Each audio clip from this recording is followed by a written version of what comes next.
Established in 2006, the Global Avian and Human Influenza Facility is playing a unique role in the global response to highly pathogenic avian influenza, human influenza, and other emerging communicable diseases. The facility is a global multi-donor trust fund administered by the World Bank and supported by the European Commission and 9 other donors. As of March 2010, the facility has received pledges of over 127 million US dollars and made grants to some 50 countries totaling some 94 million US dollars. The emphasis is on country-level efforts through integrated national action plans and to supporting the essential work of international agencies at the front line of the global response to these diseases. At the country level, the grant funds provided by the facility are typically leveraging other sources of funding, whether from the government authorities or other donors. At their most effective, the funds are supporting strengthened preparedness and multisectoral responses to the H5N1 and H1N1 viruses and other zoonoses.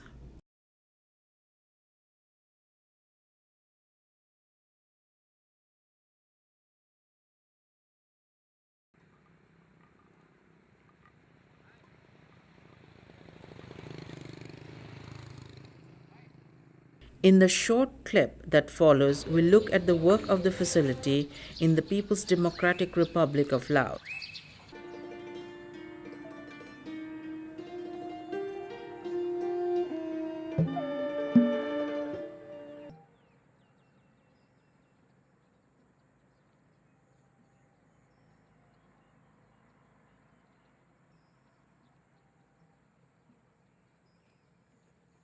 There was the organization dealing with the chicken health, which is the veterinary, but the coordination in the beginning is not so closely linked with, because disease in avian influenza later on transmit to human. That's why in 2007 we have 2 cases of a human case of avian influenza. That make us also very worry about that, because if we don't do very strictly and carefully, we may be the epicenter of this outbreak. That's why the government takes seriously about this problem. The government established the National Committee for the Containment of Communicable Diseases under the chairmanship of the Prime Minister, and below this, the National Center for Disease Control. The National Avian and Human Influenza Coordination Office, or the NAHICO, was also formed at this time and has played a critical convening role. Government moved rapidly to prepare a national plan and in 2006 requested support from the facility, receiving a first grant of 2 million US dollars and a subsequent grant of 2.4 million US dollars. As in other countries, these funds have supplemented, leveraged, and provided continuity to programs supported by other donors and international agencies. The preparation of the AHI program was from the beginning perceived as a multi-sectoral and a multi-donor effort. So when you go back to January of 2006, before the Beijing conference, there was a concerted effort made by the donors to come together to develop the national implementation program. And that gave the opportunity for the UN agencies, UNDP, UNICEF, WHO and FAO, as well as other multilaterals like the World Bank and the Asian Development Bank, and bilaterals like the European Union, USAID, and even the US government here, who funded activities through the FAO, to basically support this multi-donor support effort to the country. In 2007, Laos suffered a major H5N1 outbreak that affected 5 provinces and over 230 villages. The response was significantly improved due to the planning that had taken place and the multi-sectoral coordination provided by NAHICO, since relabeled as the National Emerging Infectious Disease Coordination Office, NIETCO. Working together, the stakeholders were able to identify gaps and opportunities and develop an action plan around the central pillars of the national plan. And we have 5 strategies. Namely, the first one is the strategy to reduce the disease in animal health, which is the responsible of the Ministry of Agriculture and Forestry. And the second strategy is talking about the surveillance and response. And the third strategy is about the laboratory and the medical care. And the fourth strategy is about risk communication. And the fifth strategy is about the strengthening legal framework, coordination, etc., that bring along the whole social approach, different ministry, multi-sectoral, in order to deal with the common goal for the success of the control. Considerable progress was possible in the implementation of the strategies due to the flexibility of the partners and their willingness to work together, as well as close alignment of the strategies with institutional mandates and capacities, both of the government departments and the international agencies.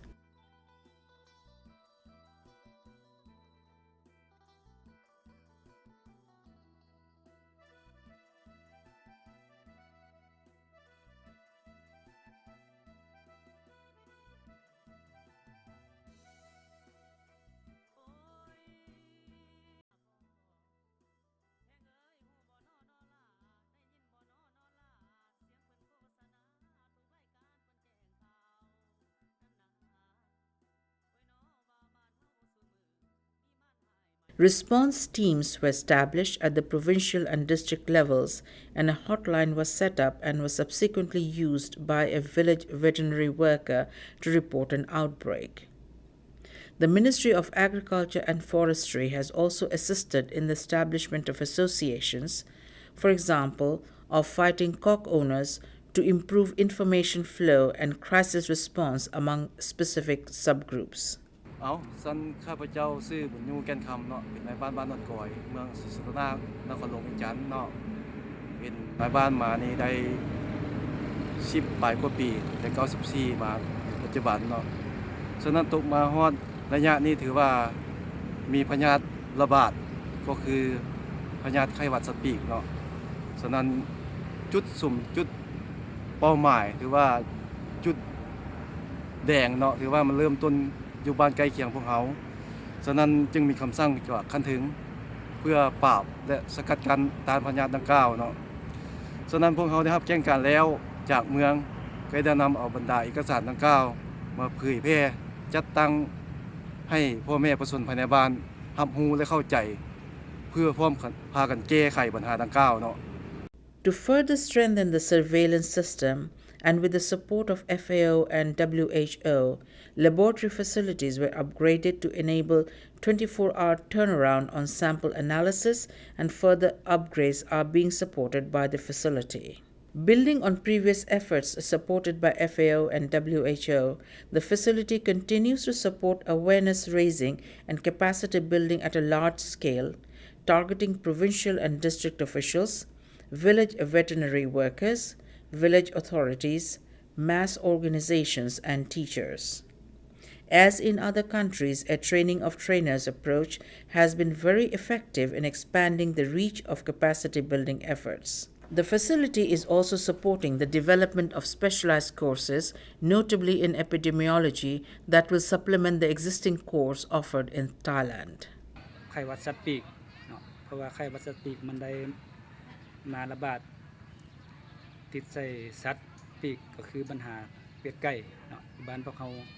ฉะนั้นผลกระทบมันแม่นเฮ็ดให้สัตว์ปีกของพวกเขาบ้านพวกเขานี่ถือว่าตายอย่างหลวงหลายเนาะฉะนั้นภายหลังพยาธิตัวนี้มันได้เกิดขึ้นอยู่ภายในบ้านพวกเขาแล้วเนาะแต่ก่อนก็บ่ฮู้ดอกเนาะก่อนสิฮู้ก็ย้อนว่าทางพวกเขาได้รายงานให้ทางกสิกรรมเมืองปักเงินเพิ่นเพื่อสมทบกับนครหลวงลงมากวดกาได้ป เอาไก่อยู่บ้านพวกเขาไปกวดหาเชื้อพยาธิดังกล่าว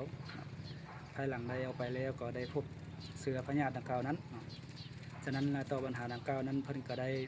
ลงมาโฆษณาเผยแพร่ให้ประชาชนว่าบ้านพวกเขานี้ได้ถูกผลกระทบต่อปัญหาพยาธิไข้หวัดสติกนี่แล้วเนาะฉะนั้นเพื่อบ่หลีกเลี่ยงปัญหาพยาธิดังกล่าวบ่ให้มันแพร่หาคนเนาะจากสัตว์มาหาคนเนาะฉะนั้นทางกสิกรรมนครหลวงเพิ่นก็ได้สมทบกับบ้านเนาะโฆษณาเผยแพร่ให้ประชาชนรู้และก็เข้าใจวิธีสกัดกั้นเนาะก็เลยวิธีทำลายสัตว์ปีกที่ล้มตายนั้นควรเฮ็ดแนวใด In one of the most successful components supported by the facility, a compensation program was implemented, designed to offset losses experienced by families and poultry producers during outbreaks. The program has evolved in several ways over the 5 years since the initial outbreak.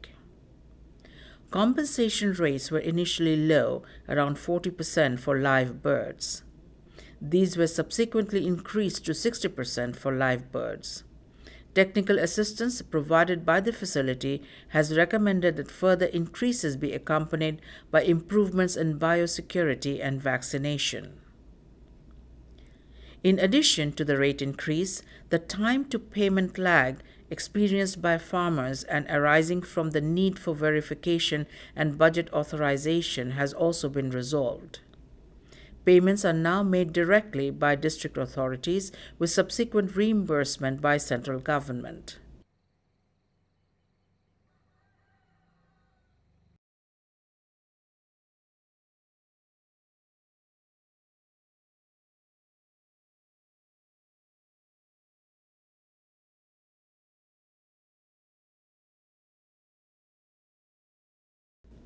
The partnership between government ministries, the international community, and local authorities has been central to the success of the response. There are clear signs that broad implementation across the 5 strategies has led to improved practices and preparedness to respond to future outbreaks of H5N1 and other emerging infectious diseases. In fact, we would like to take this opportunity to appreciate the World Bank, the EU, and other development partners to support us. Those partners' development involved in the very beginning to analyze the gaps, working together with the Lao government officials and then with the community to identify the real gaps and real needs of the country. That's why through the implementation of those 5 strategies which have been together put into practice, we can see that a lot of progress. Now capacity building is very expand from the province, district, and to the community. And in this national plan, the main aim is try to make the people understand and solve the problem by themselves.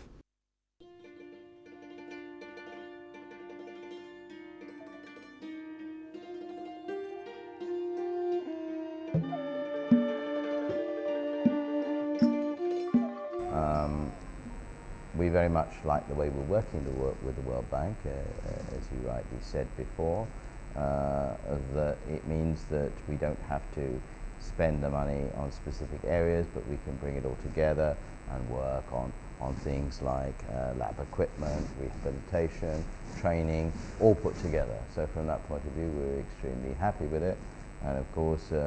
worldwide, European Union has contributed $71 million to the trust fund. So we are, of course, great supporters, and we think that it is functioning very, very well. But more needs to be done, and we need to speed things up a bit, and hopefully what we're doing now will enable us to deal with further outbreaks in a much better manner than in the past, and this is what we're looking for, of course.